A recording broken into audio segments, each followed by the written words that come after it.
देखिए, ये अमित शाह से हमारे को सीखना नहीं है, हिम्मत है नहीं है। हिम्मत भारत के 133 करोड़ जनता में थी और रहेगी। सवाल ये पैदा होता है कि आप एक अनकॉन्स्टिट्यूशनल कानून बनाने जा रहे हैं जो भारत के संविधान के आर्टिकल 14, आर्टिकल 26, 25 और 29 का ग्रेव वायलेशन है। आप जो प्रोटेस्ट जो चल रहा है, देखिए बीजेपी के पास लोकसभा में मेजॉरिटी नहीं है।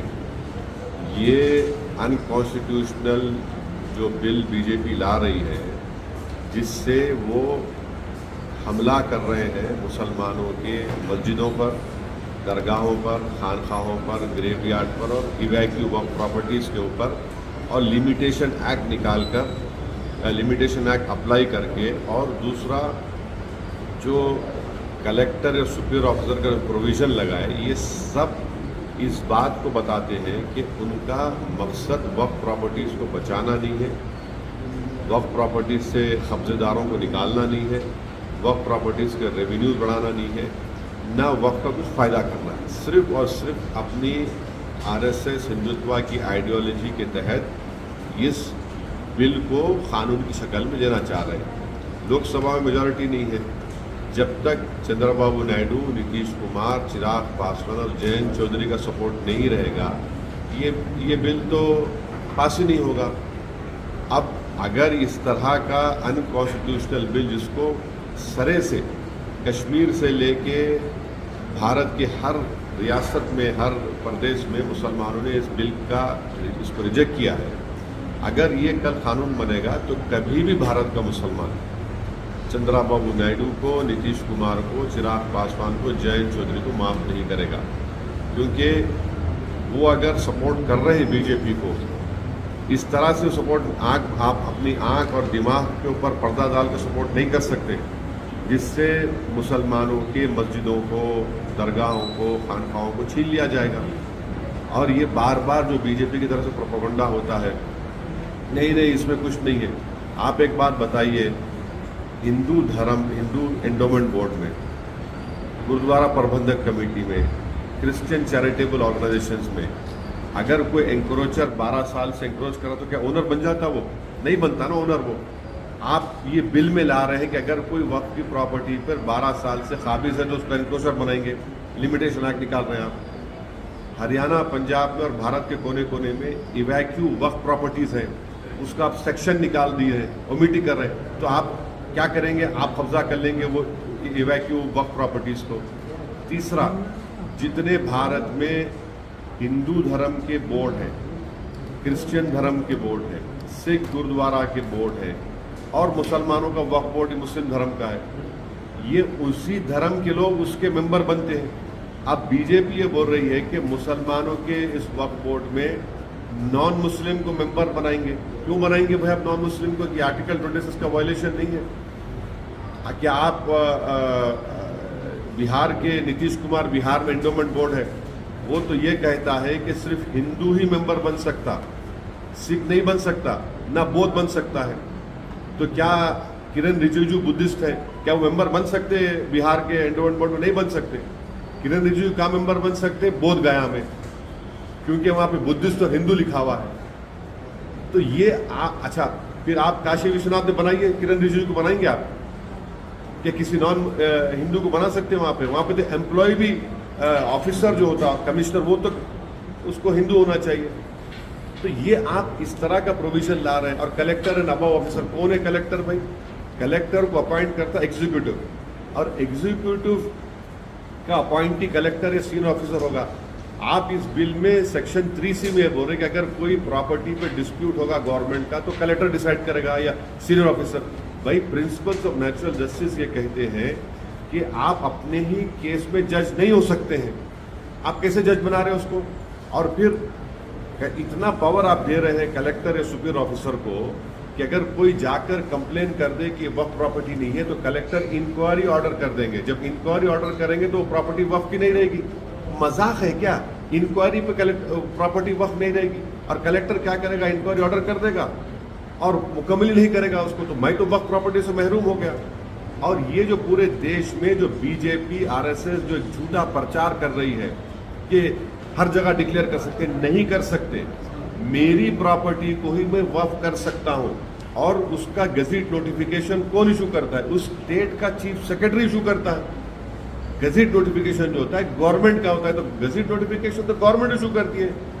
और एक बात समझिए आप, अमित शाह जिक्र करते हैं दिल्ली की 123 प्रॉपर्टीज का और बार बार हवाला देते सच्चर कमेटी का बीजेपी वाले इस बिल के ताल्लुक से। उसी सच्चर कमेटी में कहा गया कि दिल्ली की 123 प्रॉपर्टीज सच्चर कमेटी ने कहा ये वक्फ की प्रॉपर्टीज हैं और 2007 में सच्चर कमेटी ने कहा कि उसकी मार्केट वैल्यू 3000 करोड़ है। आज हम 2025 में आ गए, आप अंदाजा लगा लिए कम से कम 10,000 करोड़ की प्रॉपर्टी है। तो कैसे? अच्छा, दिल्ली वक्फ बोर्ड में उसका गजट है, सब है कि वक्फ प्रॉपर्टी है। दिल्ली की सरकार बोलती है नहीं ये वक्फ प्रॉपर्टी नहीं है। तो आप क्या कर रहे हैं? उन प्रॉपर्टीज को छीनना चाह रहे हैं।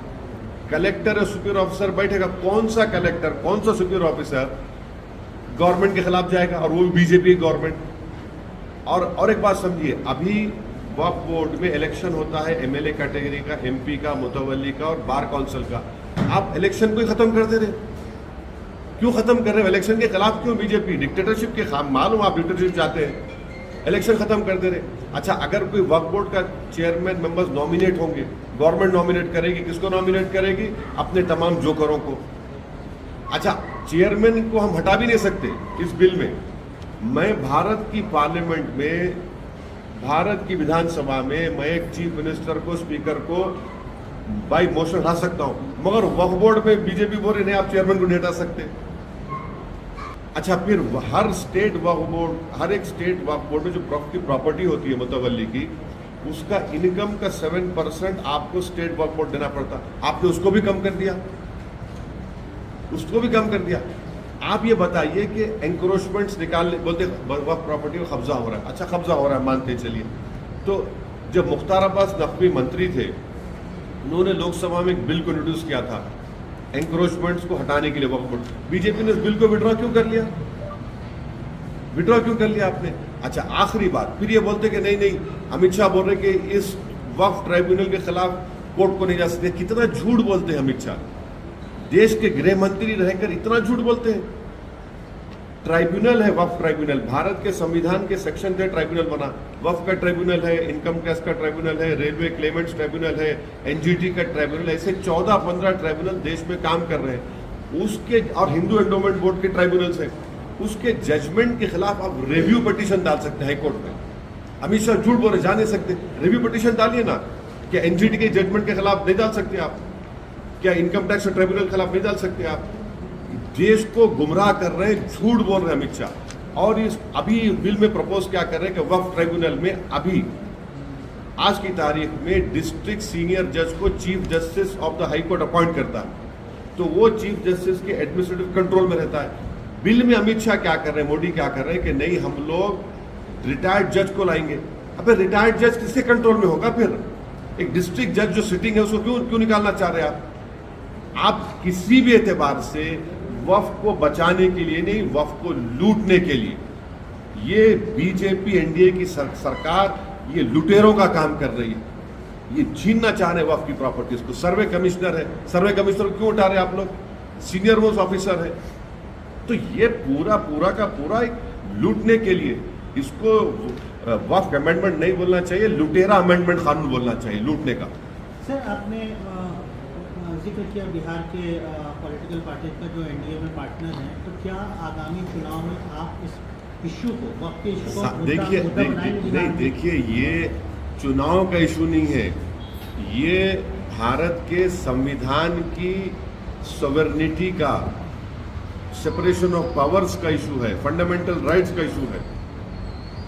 आपके पास लोकसभा मेजॉरिटी नहीं है और मोदी बैसाखियों पर सरकार चला रहे हैं, नीतीश कुमार के, चिराग पासवान के, चंद्रबाबू नायडू के और जयंत चौधरी के। ये लोग कैसा अपना मुंह लेकर जाएंगे बिहार में, आंध्र प्रदेश में और उत्तर प्रदेश में? आप एक गलत अनकॉन्स्टिट्यूशनल कानून बनाने जा रहे हैं जो मस्जिदों को छीन लेगा, दरगाहों को छीन लेगा, खानखाहों को छीन लेगा। इवैक्यू वक्फ प्रॉपर्टीज का सेक्शन उड़ा दिया आप। पंजाब हरियाणा कई जगह पर उससे रेवेन्यू आता है, तो कहां जाएंगे इवैक्यू वक्फ प्रॉपर्टी? बताइए आप। ये कोई एक प्रोविजन तो बताइए। आप कोई प्रोविजन बता रहे हैं नहीं हम वक्फ, अच्छा ये पूरा झूठ बोलते हैं नहीं, जहां पर किसी को डिक्लेयर कर सकते।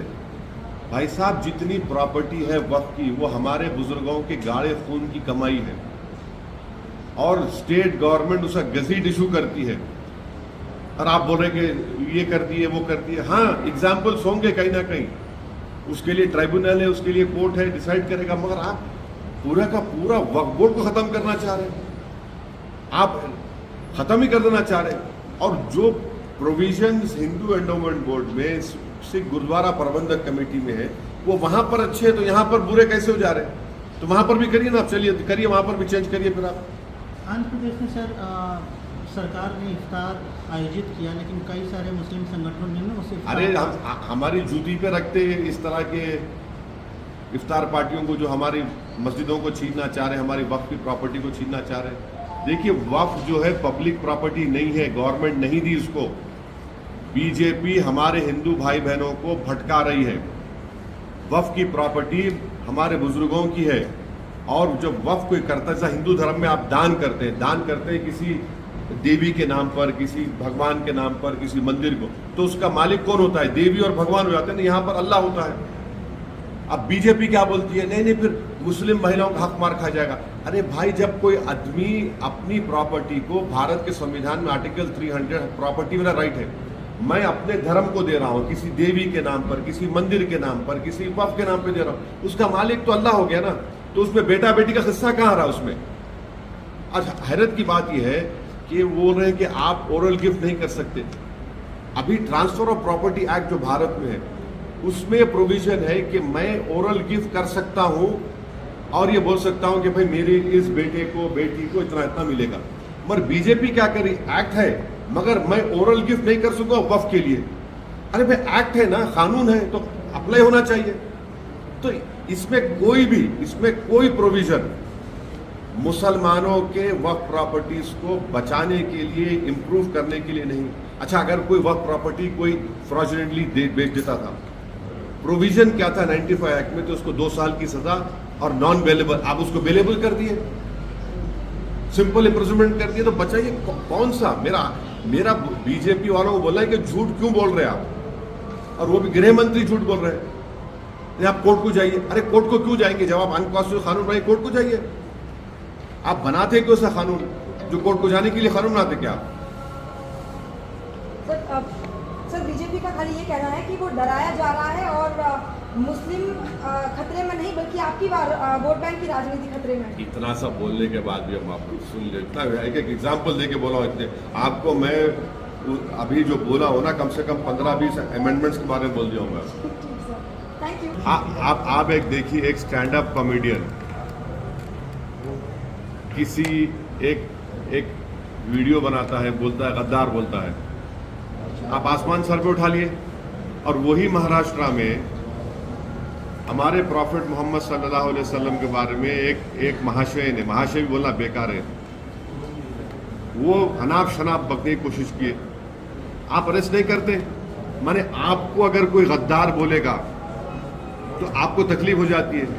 अरे भाई, इस देश में सबसे बड़ा गद्दार वो है जो भारत के संविधान से खिलवाड़ कर रहा है, इनको गद्दार बोलना चाहिए। रूल ऑफ लॉ का अगर आप वायलेशन करेंगे तो आप गद्दार ही होंगे ना। यानी आप पे कोई नाम तो नहीं लिया कुणाल कामरा, मगर आपने ले लिया अपने आप पे, माने आपकी इज्जत बड़ी है। हाँ, और जो हमारे प्रॉफिट मोहम्मद सल्लल्लाहु अलैहि वसल्लम बारे में बोल रहा उसका मामला कुछ भी नहीं है। अच्छा, जाके लोग अंदर तोड़ दिए पूरा उस जहां पर उसने वो स्टैंड अप कॉमेडी किया। नागपुर में इरफान अंसारी एक लड़का है, इटारसी ट्रेन को बैठ रहा था, उसको मार मार के कत्ल कर दिया, उसका मर्डर कर दिए, उनका घर तोड़े फडणवीस। दूसरे 2 एक्यूज घर तोड़ दिए। जो इरफान अंसारी को जो मर्डर करे उनका घर तोड़े आपने? नहीं तोड़ा आपने। कल दरगाह है, दरगाह में चढ़ के 3 दिन पहले संघ परिवार के लोग दरगाह में चढ़ के झंडा निकाल दिए और बोल दिए कि वो दरगाह नहीं थी, कुछ करेंगे उनके बारे में। अरे भाई, आप संविधान की धज्जियां उड़ा रहे हैं, फ्री स्पीच को तो आप खत्म करके रख दिए। मैंने आप मुसलमानों को गाली दो, जो आपके पॉलिटिकल अपोनेंट्स हैं उनके ख़ानदान को गाली दो, मगर हमको कुछ नहीं बोल सकता, हमारे तो उंगली नहीं उठा सकते। क्यों भाई, आप क्या भगवान है? आप कौन है? आपको कुछ नहीं बोलेगा, आपको तो बोला भी नहीं वो, मगर आपने अपने आप पे ले लिया और ये पूरा आपने दिखा दिया कि इस देश में, महाराष्ट्र में रूल ऑफ लॉ नहीं है। आप सबको गाली दे सकते, खास तौर से मुसलमान को, उनकी मस्जिदों को, पॉलिटिकल अपोनेंट्स को, मगर आप रूलिंग पार्टी को कुछ नहीं बोल सकते। आप जैसा बोलेंगे तो हम बुलडोजर भिजा देंगे।